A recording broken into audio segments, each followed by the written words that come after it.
Welcome to my YouTube channel. I'm Dr. Carrie. Today we are unpacking dating tips. If you are a single, successful woman and you are struggling to find a healthy relationship, this is the video for you. I have years of experience dating the wrong men, picking the wrong ones, finding unhealthy relationships. So a lot of this content comes from that. And then also comes from the work that I've done myself in coaching to find a healthy relationship. And now I can tell you that I have the most incredible marriage as a result of using some of these tips. So tip number one is know what you want. Now, I know that sounds really silly and very simple, but let me unpack it a little bit for you. So one of the things I struggled with in dating was picking kind of just all different men. Like I didn't really have a type. And I think that was mainly because I was just picking what I needed at the time. Oftentimes that ended up in just a purely physical relationship because I was lonely and I didn't really know what I wanted and I didn't really know who I was. And so this tip is so important because it's definitely not this. Making a list. This was recommended to me to make a list of all the qualities that I was looking for in a man. And unfortunately, that list consisted of a lot of physical attributes.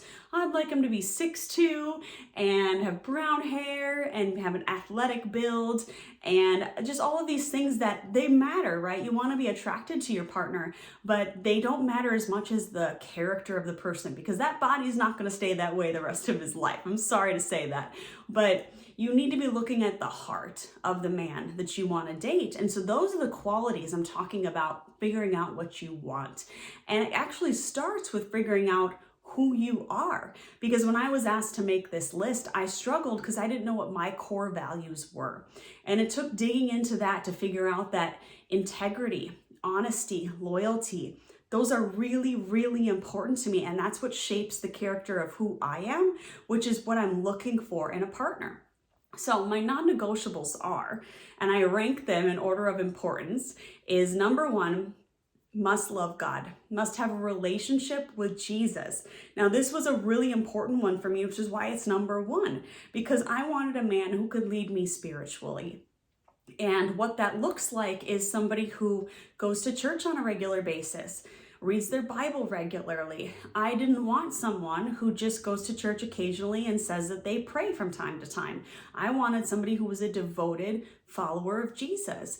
And if that's not as important to you, that's no big deal. Figure out what your spiritual beliefs are and what you're looking for in a man. But that was the framework of what I wanted in a relationship. And unfortunately, that eliminated a lot of men. It in fact eliminated a lot of men I went to church with.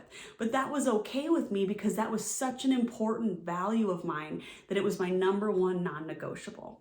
My number two non-negotiable, and some people have told me this is out of order, is actually he must put our marriage above everything else, including kids. Now, we didn't have kids, but I wanted our marriage to be utmost important in his life and mine, so that it goes God and then me in his life. And I dated a lot of men where this wasn't true. This was not the case, but I knew that in order to have somebody that's going to work on my marriage, that's going to work on things when things get tough, that needed to be a really high value in their life too. So that's why that was number two for me. Number three was wants kids. I was okay if they had kids, but they needed to want more kids. And this one may look very different for you, especially if you have kids, because maybe you want someone who also has kids and knows what it's like to co-parent with someone they're no longer with. Maybe you want someone that doesn't have kids so that your kids are the sole focus. Whatever this is, that's okay. And just define what that is and know how much you're willing to bend on that one with the kids.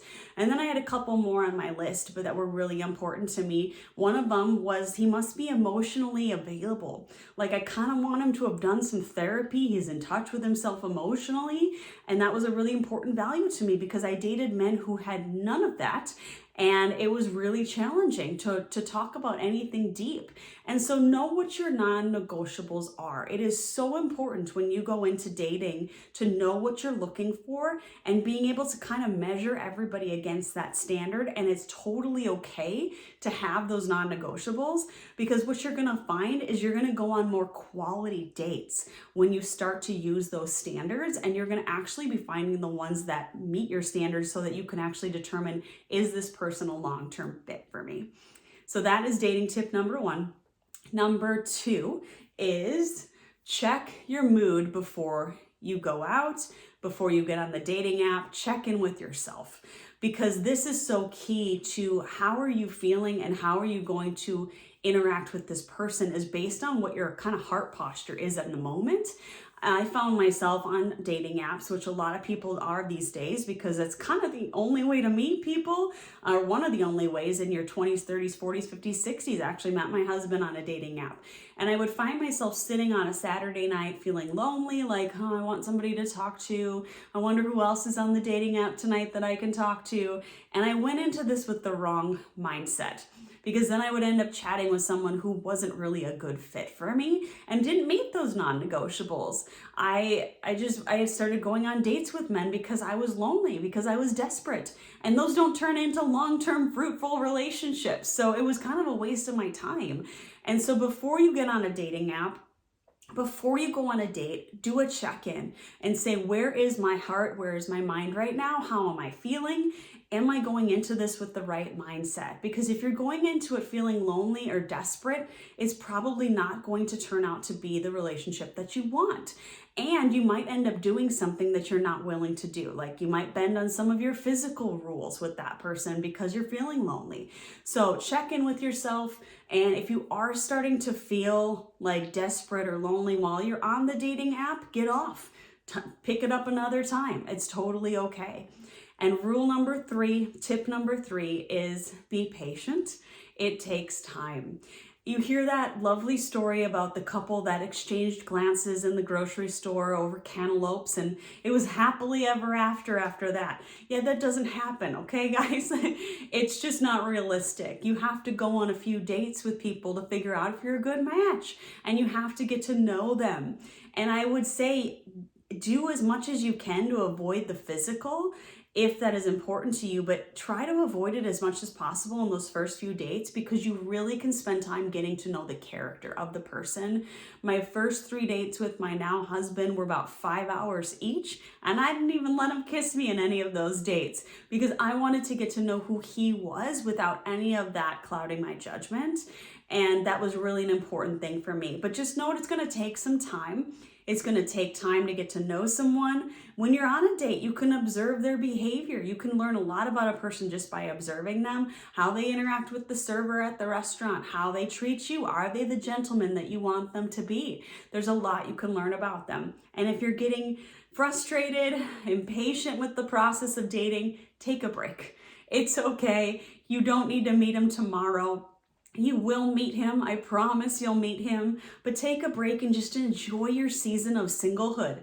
I'll let you in on a little secret.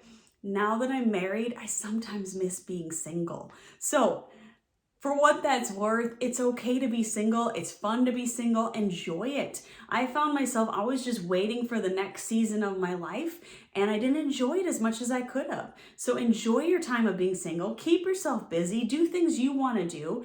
And then when you're ready to date. And make sure that you're picking the quality men that you want to actually go out with. And if you stick by tips number 1 and 2, you're probably actually going to go on less dates because you're picking quality men to go out with, and so you might actually have an easier time finding the one because you're really spending your time valuable, which it is valuable.